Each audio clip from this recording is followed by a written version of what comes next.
Lieberland is the opportunity to build another America, to build another Switzerland, to build another great country in the world where ideas are valued, where freedom is valued, where individual autonomy and hard work is valued, where people can come together and have an open interchange of ideas without being looked down upon. Hello, and welcome to episode 57 of the Liberland Show. I'm your host, Adam J. Carswell.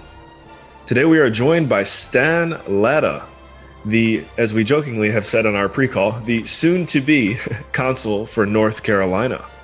Stan, it's an absolute honor to have you here on the show. We had some fun conversation back and forth, and then already before this one, guys, when I reached out to Stan, I'm like, hey, do you want to come on the show? He's like, yeah, I don't know if I have more than 5 minutes of information to share with you, but I'd be happy to come on. And I said, you know what? We'll take it.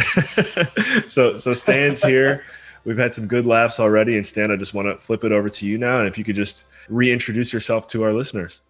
Sure, I'd be glad to, Adam, and thank you for the kind introduction, and thank you for the opportunity to join your show. So, again, as I mentioned to Adam, I'm just a simple country boy here in North Carolina native. I'm Dr. Stanlatta, and have recently been afforded the honor of being, in the future, hopefully soon, appointed as a consular official for Liberland here in North Carolina. My background here in North Carolina, my entire life, I attended school here, 5 universities in total, 3 here in North Carolina, Appalachian, Carolina, or the University of North Carolina, Chapel Hill, and Duke, and then a couple of schools outside of North Carolina. For the past coming up on 25 years, I've worked at a small 3-letter company in Research Triangle Park called IBM. Yes, that's International Business Machines. Some people call it itty bitty meanies or idiots become managers, but it is what it is.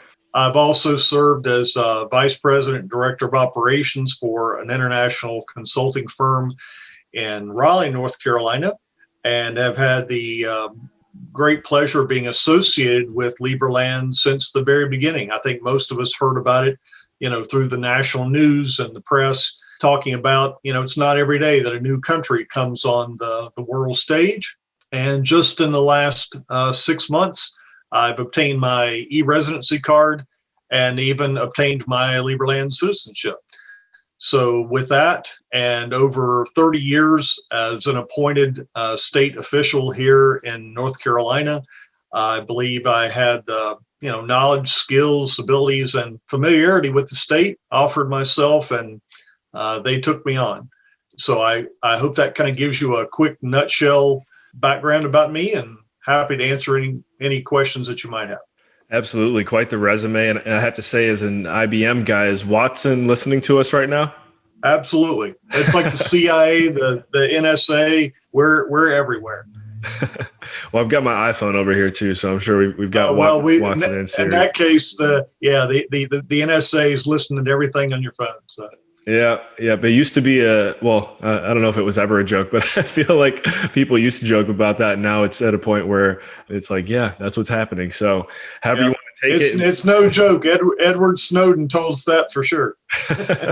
All right, Stan, you're my kind of guy. Happy to have a fellow we always have Liberlandians here on the call, but I like your sense of humor. We've had some good stuff here. And another thing too, I don't know if you mentioned this just now, I might've missed it, but you said you were a 7th generation North Carolinian. Is that true? That's correct. My great grandfather was given a land grant from King Charles II to come over and settle in North Carolina.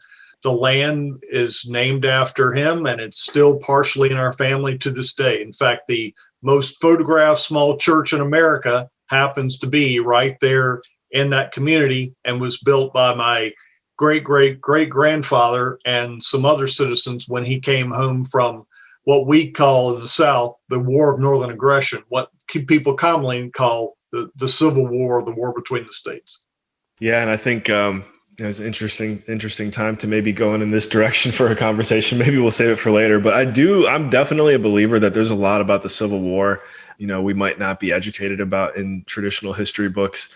I don't know if there's any insight you can shed on that as someone having representation on this, the Sure. southern side of the war, Northern aggression. But yeah. I really do believe there's a lot about the Civil War that we aren't told in order to keep the people angry at each other. You're absolutely right. And there is, because, the history is written by the victors. The victors, unfortunately, were the North. All of the textbook publishers are in the North.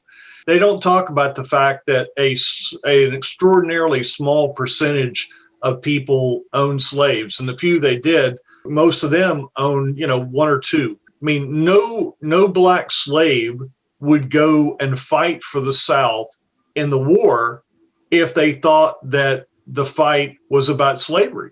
They would fight against us, but instead they fought for us. People say it was only white Anglo-Saxon, Protestant racists. Well, people don't realize that in the South, there were people who were Jewish. There were people who were American Indian. There were people who were African American, of many races and classes that all fought for the South. It wasn't at all about racism. It was about states' rights. Lincoln was going to invade a sovereign country, and we fought to protect ourselves. No one would have fought for slavery because it was an institution that, while yes, it was available and yes, it was legal, but that was all through the United States. It was not just in the South. And people don't realize that when Abraham Lincoln wrote the Emancipation Proclamation, which freed the slaves, people think it freed the slaves everywhere in the United States, but it doesn't. It actually says only the states in the South. He calls them those states which are currently in aggression. So people think Lincoln freed the slaves by the Emancipation Proclamation, but if you go and read it, you'll find it just ain't so. Very cool. Very powerful. I think Tom Woods has done some decent research and digging and brought people on his show to discuss this too.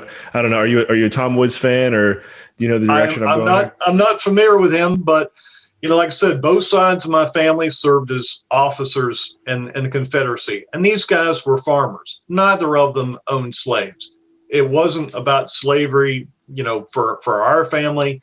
And I can say, definitively that I can speak for the vast majority of Southerns. It's only because of BLM and Antifa and all the folks who are trying to stir up inappropriate and incorrect stereotypes that our country is in such disarray today.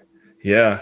I think it kind of just goes right along with, we'll look at the history books. This is, obviously an opinion, but we'll look at the history books 100 years from now, and we'll see, these highlighted moments in police aggression where we've heard people bring it to our attention now too. Like these are unfortunate situations that are being blown out of proportion. And I think it's similar to what you just said about the South is like, at this point, the entire reputation is the South was against slavery. And that's, the whole reason of the entire war. And there's just so many more pieces to what's actually going on that I don't like to use this word, but I'd say, unfortunately, we have to go and do our own research, because if we're just going to eat what's being fed to us across the TV screen, we're going to miss a lot of it.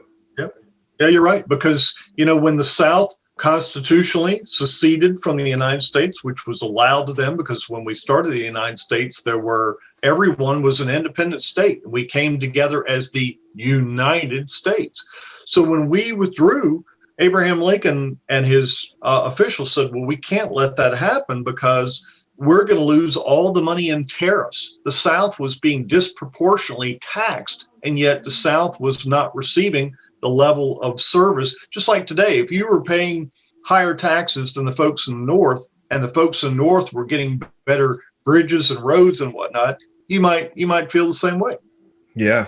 Well, hey, I know that's one thing we very proudly say at Lieberland is that taxation is theft, with our taxation system being voluntary, and just the way that the world could, we view Lieberland as a potential, light to the world, and how things can be done through a voluntary taxation system, and looking forward to that day. So now that we're talking a little bit about Lieberland, let's transition before we go too far down the conspiracy rabbit hole, even though both you and I wouldn't consider it a conspiracy. Not at all. It's the truth, whether people want to admit it or not. And unfortunately, even though everyone says, quote, truth is relative, then if there is, then there's no truth. Yeah, exactly. All right. I knew this was going to be a good chat. So going back over here to Lieberland, what are some of I guess, the core principles of Lieberland and things that are going on within the country now that drew you to this project? What gets you excited about the country? Yeah. Just think about the word, just to think about, the name Liberland. It's the root of Liber, of liberty. You think of freedom. You think of rugged individualism. You think of the opportunity to, the old Horatio Alger myth, you pull yourself up by your bootstraps. You're just like the early pioneers of the United States. They came over here, there was nothing but dirt. And they built the largest, freest, arguably Judeo-Christian nation in the world, the most powerful, the richest. But yet, we're a nation that also gives back the majority of help and support and disaster aid and services back to countries all over the world that could never repay us if they wanted to. Lieberland has some of that cachet. I said to Joey when I was talking to him and to Peter, I said, every human wants freedom.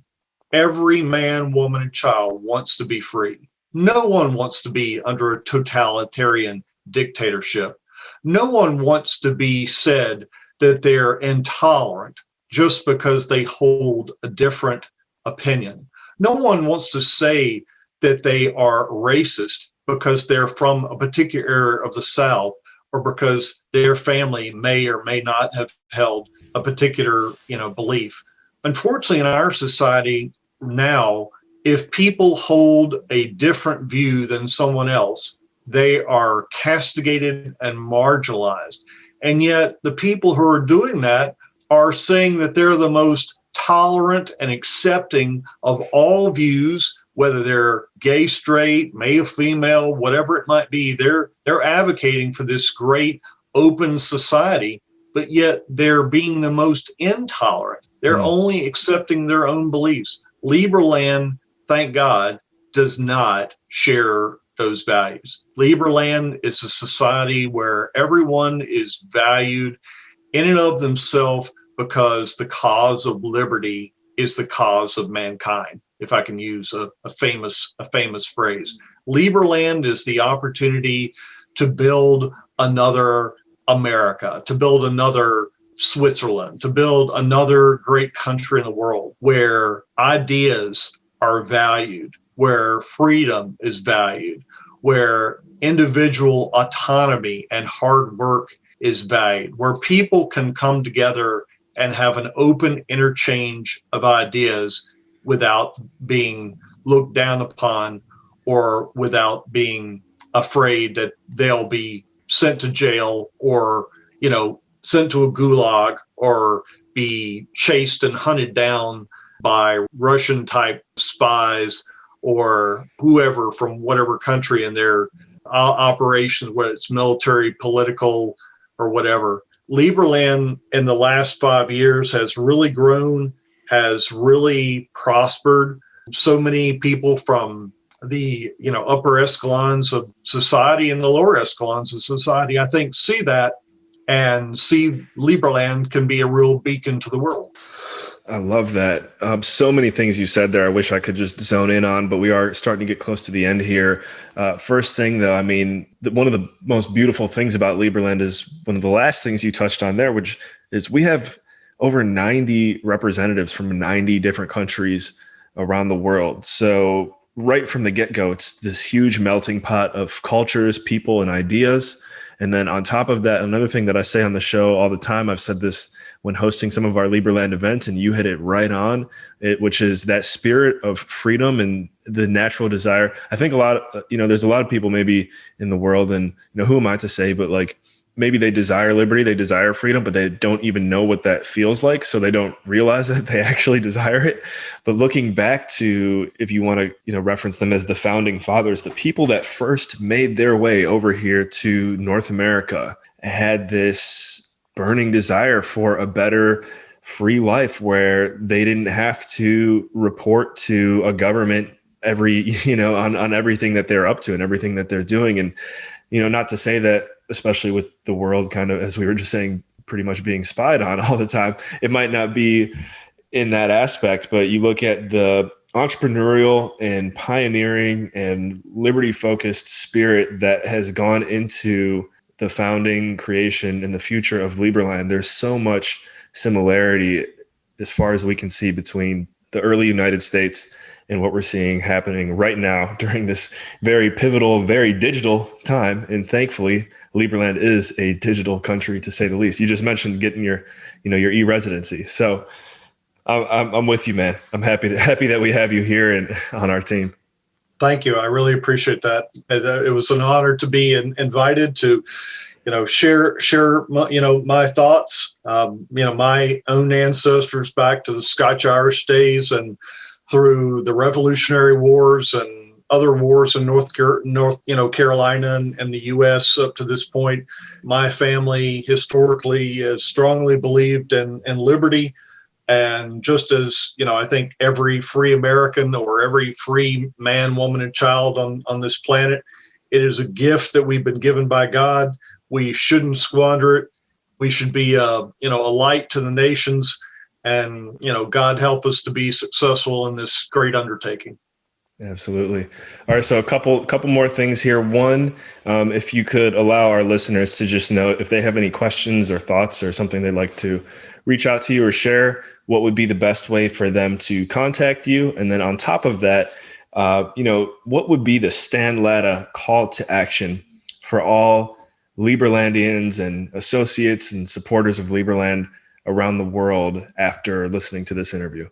Well, the best way to reach me is very simple. My email address is probably the simplest one you've ever heard. It's stanlatta@usa.com. It's stanlatta@usa.com. Just like it sounds. No uppercase, no periods, none of that ridiculous stuff. And in terms of a personal philosophy, I've always liked the biblical admonition, that it's better to give than to receive, that to whom much has been given, much will be required. But even if we look at the famous British statesman that said, we make a living by what we get, we make a life by what we give. It's important for all of us to do what we can. You don't have to be president of the United States or president of Liberland or of Germany or of Spain or ambassador to Russia to make a difference in your community, in your country, in your world. If each of us can start small, look within ourselves, figure out what we can do for our fellow man, what we can do to improve the world, what can we do to make Liberland a better, greater, stronger country, then I think we're already a significant way toward our goal of doing just that. I love it. There you go, guys. Stanlatta, happy we had you here. And Joey Langenbrunner, thank you for making this connection. This has definitely been, in my opinion, one of our better episodes for sure. And we're getting close to number 60 now. We're at number 57. This is great. So Stan, thank you one more time so much for investing your time with us here today. Adam, thank you so much for having me. I send freedom wishes to Lieberlanders and listeners everywhere. You got it. All right. This has been episode 57 of the Lieberland Show. We were joined today by Stan Latta, as we're saying here on the show, the soon-to-be consul for North Carolina. I'm your host, Adam J. Carswell. Thank you for tuning in, and we will catch you in the next episode.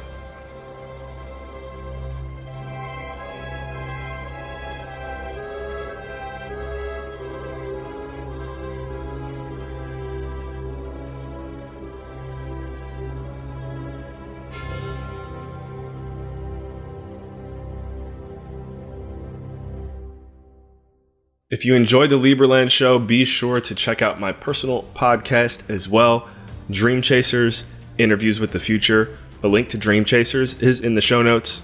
And lastly, if you've noticed, we do not have any ads here on the Lieberland Show, and we intend to keep it that way. The production of the show is completely voluntary. I know for myself, it's a lot of fun. If you like what you hear, if you want more Lieberland content to continue to come your way, don't worry, I got you. And I would really appreciate any type of donation whatsoever, just because that always puts a smile on my face too. So donations can be sent to the Bitcoin or Ethereum receiving addresses below in the show notes. It's up to you guys on what your preference is. If you've never used Bitcoin or Ethereum, now's the perfect time to get your first action in the crypto market. Thanks again for tuning in. And like we always say, we will catch you in the next episode.